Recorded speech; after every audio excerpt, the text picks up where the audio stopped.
This is Delhi. Please stand by for our next program. This is All India Radio. In our national program of talks tonight, the topic of discussion is content versus candy floss. The panelists are Humra Quraishi, writer and noted columnist, Dr. Chakraverti Mahajan, Assistant Professor Cultural Anthropology, Delhi University, Ravi Singh, Eminent Publisher, and Renuka Narayanan, writer and columnist who initiates and moderates this panel discussion. Good evening. On the national program of talks tonight, we will be discussing content versus candy floss as the present progress in Indian writing in English. I'm Renuka Narayanan, and we're very pleased to have with us Mr. Ravi Singh, a publisher of long-standing and eminence, Mr. Chakraverti Mahajan, who teaches cultural anthropology at Delhi University, and Humra Quraishi, a writer and eminent columnist also of many years. Welcome to the show. We begin by setting out what seems to be the pattern in Indian writing in English from the 20th century. Earlier, we had eminences like R.K. Narayan, Raja Rao, Mulkraj Anand, in my view, niche writers. And they seem to carry on the legacy of Premchand's writing in Hindi, which was that the sole task of fiction was to report misery. The misery of the rural classes, the urban poor. And this template of writing carried on until 1981 when Salman Rushdie blew the lid off the entire spectrum of possibilities with Midnight's Children. And thereafter, we've all seen how so many different books of different genres addressing different aspects of Indian life and sensibility came along. Further to that, in the last 15 years roughly, Ravi, please correct me if I'm wrong, we've seen that there is a genre of writing or several genres of writing for the reading class. And these are books about everyday Indian life. Some of them are about, say, academic or educational institutions and what goes on in them. Some of them are about interstate alliances. Some of them are about rewriting mythology with a pop spin. Even younger reader, which are modern Indian love stories, which go through the usual Barbara Cartland or Mills and Boon routine of there being difficulties, of opposites attracting and so on, culminating in a happy ending. Ravi, as a publisher who's seen this whole thing grow, please tell us what you think is the present situation on content versus candy floss. Well, I think what you said about the variety of the writing. So I think, yes, that has happened. There is a greater variety in... We're talking about fiction, also non-fiction, but we limit ourselves to fiction mainly. Yes, there's a greater variety. So I don't entirely agree with you that earlier, they were the so-called canonical writers were only reporting misery. So they were also writing in Indian reality. Now there are people who do that, if that is how you want to describe it. And there are people who, claim to have democratized it. Now I have my, views about that as well, because if you're writing in English, you're necessarily writing for a very, very, very small, percentage of Indians. And those who read in English or buy books in English are not poor people. So we should set this democracy argument aside. What they've done is expanded the market. So what I think Chakravarti, when we were talking, and he said the aspirational class, that is driving the sales of what you would call mass market commercial fiction, which is true. I think it's a good development because you need to have all kinds of writing. My only quarrel is with the seriousness with which the writing is done. There are different kinds of stories being told, which is great, but just make an effort to tell them well. That seems an entirely valid point. And Dr. Mahajan, I'd like to ask you, Ravi made the point that reporting on rural India and its suffering was also an Indian reality. And now the reality has expanded to include other kinds of realities, urban realities. So who do you think, from a cultural anthropological point of view, these new readers are, to whom these mass market bestsellers are going out to? I want to bring in the issue of Indian economy and how Indian economy is changing. And if you see Indian economy in 1950s and 60s, the Nehruvian model of economy, and the kind of aspirations people of that kind had, for example, people would aspire for the government jobs. But now if you see, there is a shift from agricultural, industrial model of economy to service sector. And even to appear in an interview, you need to speak in English. And I think that is where this demand comes from. So the coaching institutes and these training institutes where people go to get trained for airline industry or hotel industry, these are the prerequisites. And I think they are the people who ask them to read these books, which are available very easily. These are the books you can find on railway platforms, on these small bookstalls. Also, the price is very cheap. If you see some of these books, you can buy these books for $100 or so. So maybe I think that is one of the reasons I go in that direction. That's very, very interesting to think that economy and jobs and the demands of new modern professions is actually driving the need for English and to own and operate English, and that these books are actually recommended by employers as, improvement for reading skills and English skills. That's an amazing point, actually, to think of the economic jigsaw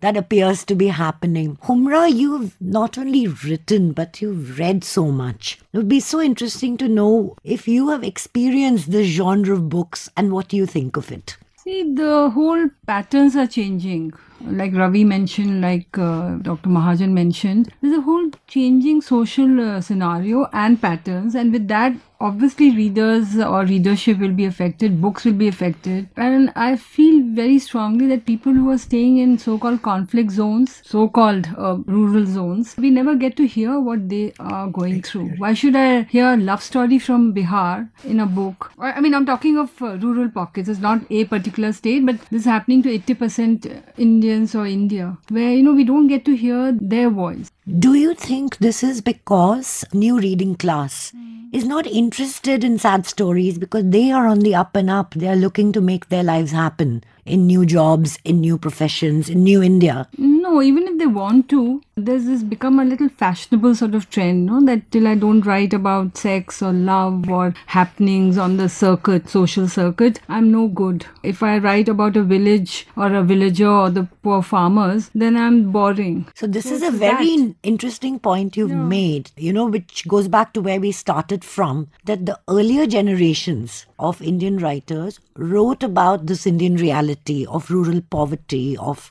deprivation, of want, of communal tensions, of entire spectrum of human misery, from individual to the larger social ones. And now you're saying that such writing simply does not appeal to a modern, larger Indian readership? That is what we are told. But even now, I love to read a Premchand story and even to see these little films that have been made on his stories. There's something that touches my soul, because that's for me my India. That's a good point. We as an older generation conditioned to accept the earlier streams of writing as literature, and do we then by default turn up our noses at present crop of writers? Or does it have to do with the very valid point that Ravi made, that it's not about new subjects, it's about the quality of writing? What do you think, Ravi? I mean, if you care to elaborate on that. Just to clarify that we are talking about writing in the English language. That's right. Yes. Indian writers in English. So going back to what Chakraverti was saying is about, the centrality of English in the profession, not just government jobs, even more so now private jobs. And, the economy has opened up. There are more avenues available, but you need to have English. So now, if that is indeed the case, and if that is what many of these writers are saying, and they actually say it, कि हम तो elite लोगों की तरह नहीं, हम तो जैसे लोग बोलते हैं वैसे लिखते हैं. Really?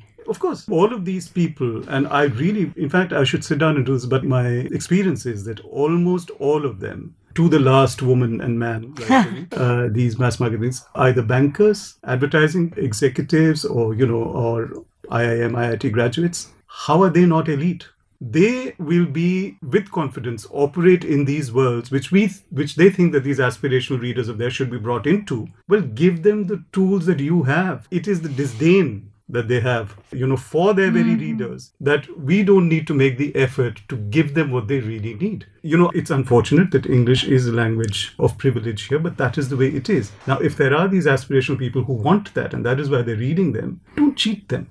Craft is important for this reason, according to me. It's not the stories. Yes, you tell regressive stories, and that I'll have a problem with. But as a publisher, I can choose not to publish those things. But I have no problem with good entertainment, good writing, happy writing, whatever, but just do it well. That is my main quarrel here, and it is a mindset. It is, again, you're shutting out people. You keeping the privileges that you have, but with this callousness and this mediocrity which you promote, which would not have got you where you are in your professional life, but you promote it. That is what you give these people, and that is what I feel very strongly about. Ravi, you've made a very startling and disturbing point, which is that the writers of these bestsellers are actually elites themselves who seem to be cynically playing the market. Well, yes, unfortunately, that is how it is to be, because if you really are on the side of these people who want to equip themselves to operate with confidence in a world where English and certain kind of, lifestyles, a certain level. Yes. Well, then either you do that, help them honestly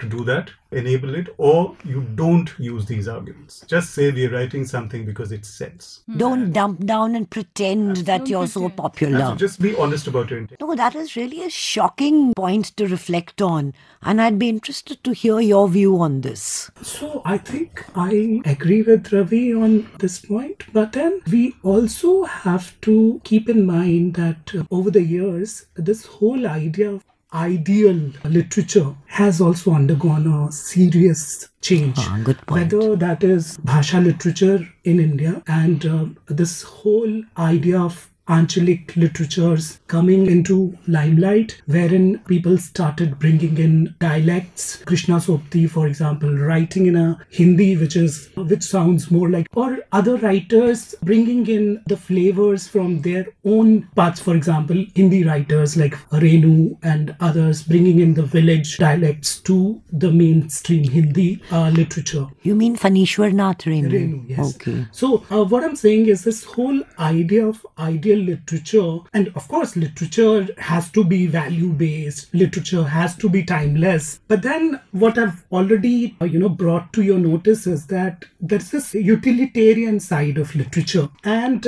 I think this whole debate is on this continuum of utilitarianism and idealism. As Ravi has already pointed out, we need many voices, and I think that's how we can understand whatever changes are going on in Indian literature. Can I just intervene briefly? Yeah. As I said earlier, we're talking about writing in the English language. Now, Fanishwarnath Renu, now that is literature. I'm not talking about ideal literature. I'm just saying you have chosen a language in which to write. Right. Now, just get your grammar right. Just get your communication, when you're communicating an idea or a scene, creating a character, just do that with some seriousness, some purpose. That's all I'm saying. I'm not saying about high literature, low literature. But we're talking about good English, I think. But I'm not even talking about good English. I don't mean polysyllabic words and all. I just mean decently written, straightforward grammar. Simple things. If somebody is going for an interview, if they're writing a CV, they're writing a letter.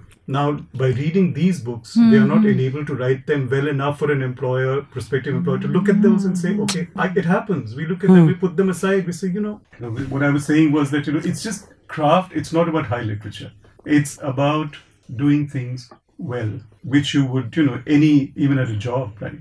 So as I said earlier, I don't know if I've said this, that, the same people and the same readers and these people who write for them, they go on about how there's this chalta hai attitude in India about mediocrity being promoted. But that is what you are doing in your writing. That is what you are. I take your point about mediocrity, and here what interests me, and Humra, maybe you could shed some light on this. Why hasn't anyone ever confronted them with their lack of good writing?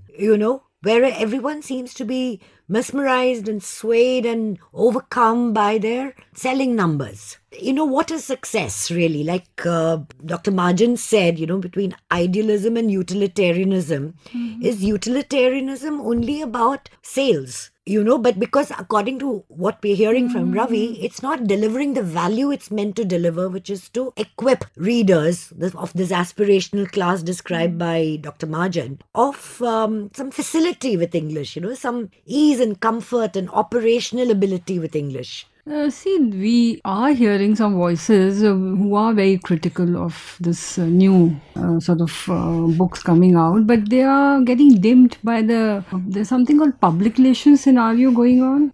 I mean, I'll say I'm the best writer, I said 100 times and I'll go hopping all over so then I'm selling. I mean, I'm there. And somebody who's serious, who's done some very, very serious work doesn't have the confidence to... Or the temperament.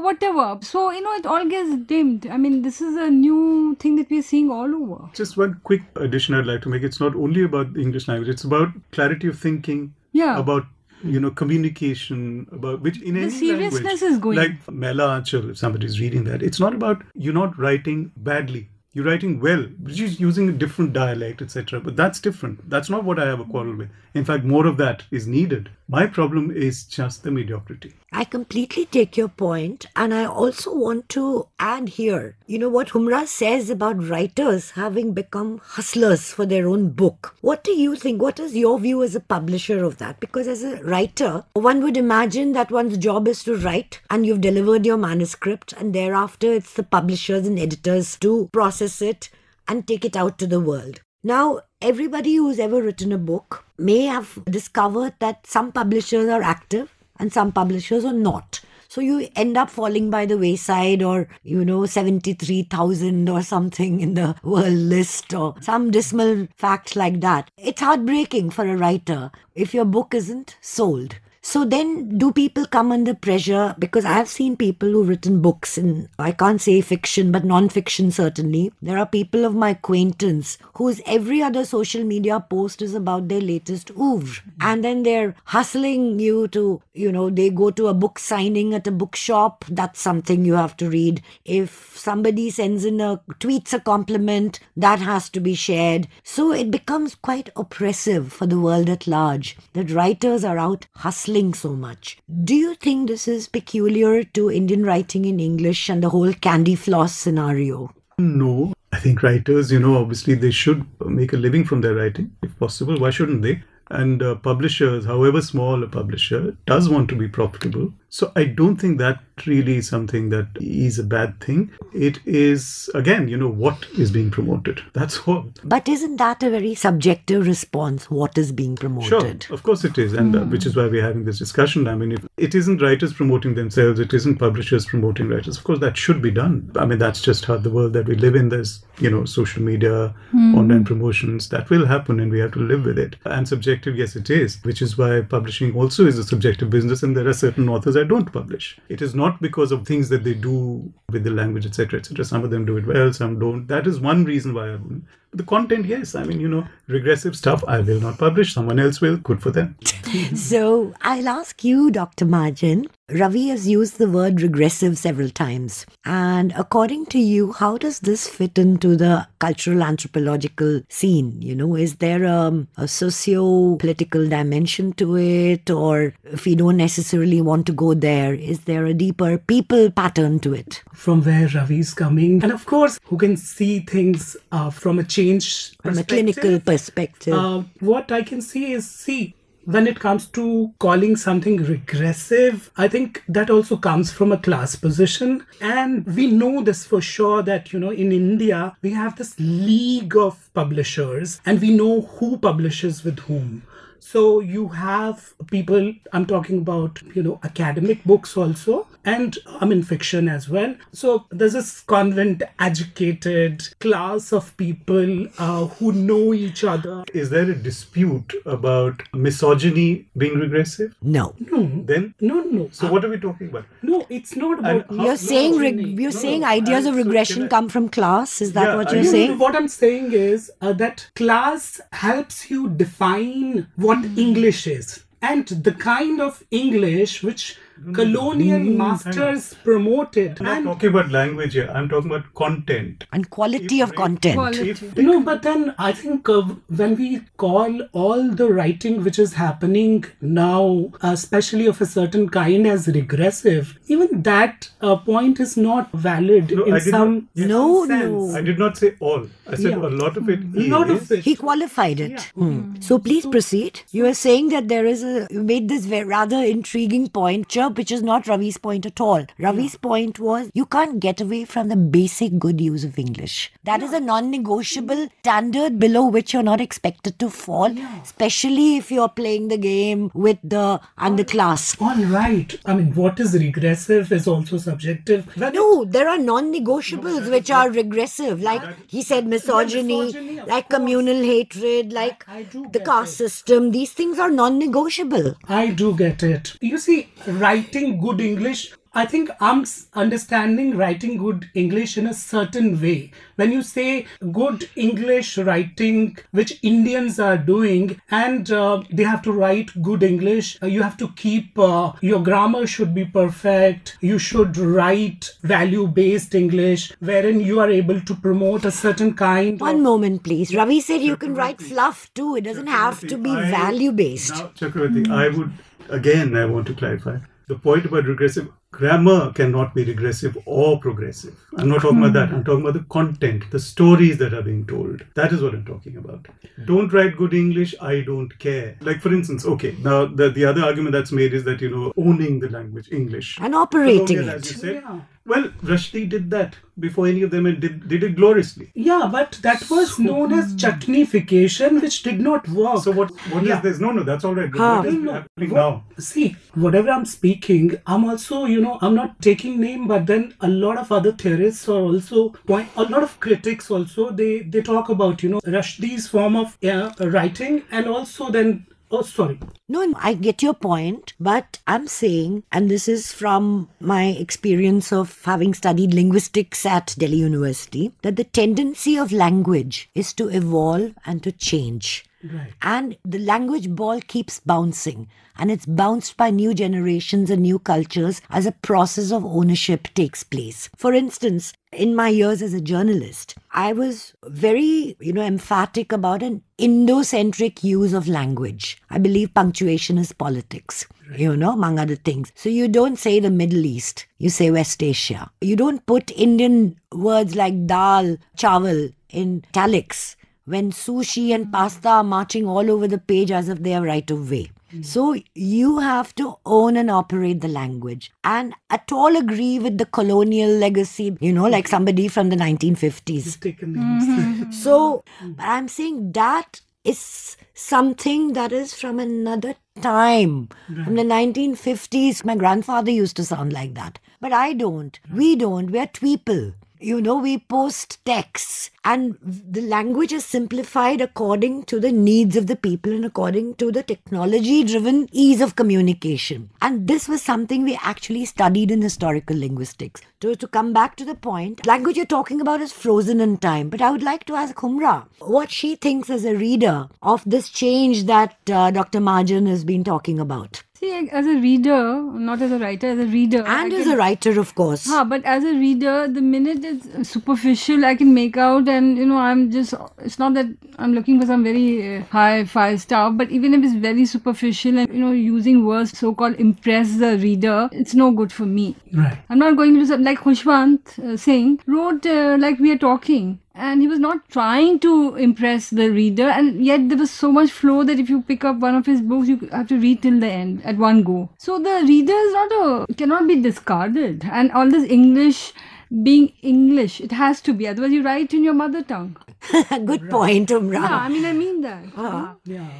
So the point is, as Ravi said, if you undertake to write in a certain language, then there are rules that come with the turf. Certain rules. One of them is grammar. It has nothing to do with colonial legacy. You chose to write in English. Then please keep it clean. That is number one. Number two is, what is the story you're telling? And there we come to the point about regressive themes and regressive tones, because even tone is very important. And there's no getting away from the fact that we live in a patriarchal society where prejudices are so deeply entrenched that they play out through language as much as through anything else. And so when you talk about value-based writing, I think these are factors that definitely spring to a reader's mind. Subconsciously, you're reacting to, is this the way to go, or why is this striking a jarring note with me? What do you say, Ravi? I would say jarring note to me, and I understand this, that you're objective and look at it and say, shouldn't be judgmental, etc. But there is a judgment happening even here, is that if it is progressive, it is coming from the convent educated. But if it is regressive, and it is meant for people who are... The underclass. The underclass. So what are we saying? That the underclass is misogynistic? It's all right? There is an elitism here that is the problem. Interesting. They are not associating progressive stuff with English. It's the others who are doing it. By saying that you convent-educated people, you want these kind of stories which are, about and they are politically correct, doesn't matter. Aam Janta ko wo nahi chahiye hota hai. That is disdain and contempt for the Aam Janta. Goodness, I think we've, in the course of our conversation, we seem to have arrived at a very disturbing element to this whole scenario, that there is a class angle that comes entrenched in the English language situation. But it does. And you've all raised this point in different ways. And thank you for that, because I think it's definitely opened one's thinking to the, the subterranean currents that are flowing in the whole genre of Indian writing in English, which takes us back to where we started from, that the earlier writers were very niche, and they also wrote about very, not necessarily rural, like say you have people writing about immigrants, or you have people writing about historical figures. And all of these are interesting to read. But again, they didn't have a connect with this aspirational reader that you talked about, Dr. Mahajan. Ravi, as a publisher, has a very clear-cut view of how language should be owned and operated. And that comes from his long experience as an editor and a publisher. And Humra, as a reader and writer, has absolutely exposed this point that the value that you expect to get from a book is not just a level of writing, but a certain honesty and simplicity. Simplicity, again, being a relative term, which relates to Ravi's point about writing for the people and don't cheat them. And all of this is adding up to a scenario where we see the process of evolution still happening. And old aches and pains are being noticed, are pinching and are working out. And new aches and pains have come into the score, which hopefully will sort themselves out as we all progress as a society. Thank you all so much for sharing your views and opinions on this. It was a very interesting discussion for me, and I'm very grateful to you. Thanks. Thank you. In our national program of Talks Tonight, you were listening to a panel discussion entitled Content versus Candy Floss. The participants were Humra Quraishi, writer and noted columnist, Dr. Chakraverti Mahajan, Assistant Professor Cultural Anthropology, Delhi University, Ravi Singh, Eminent Publisher, and Renuka Narayanan, who initiated and moderated this panel discussion. Produced and presented by Naveen K. Gupta of All India Radio Delhi, this program came to you from the Delhi station of All India Radio.